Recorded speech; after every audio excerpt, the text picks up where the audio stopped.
हिंदुस्तान में अक्सर लड़कियां साड़ी को ज़ैबतन करना पसंद करती हैं, चाहे वो कोई भी तकरीब क्यों ना हो।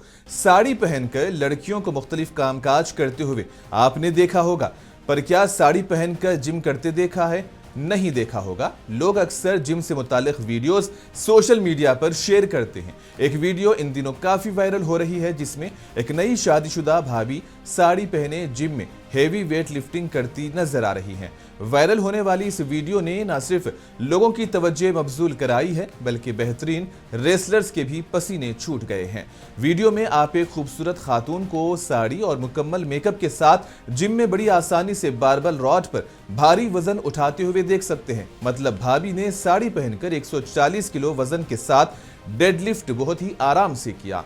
भाभी जी की ताकत लोगों को हैरान कर रही है, क्योंकि औरत का इतना वजन उठाना बड़ी बात है। खास तौर पर साड़ी पहनकर इतना भारी वजन उठाना भाभी जी की ताकत और फिटनेस को जाहिर कर रहा है।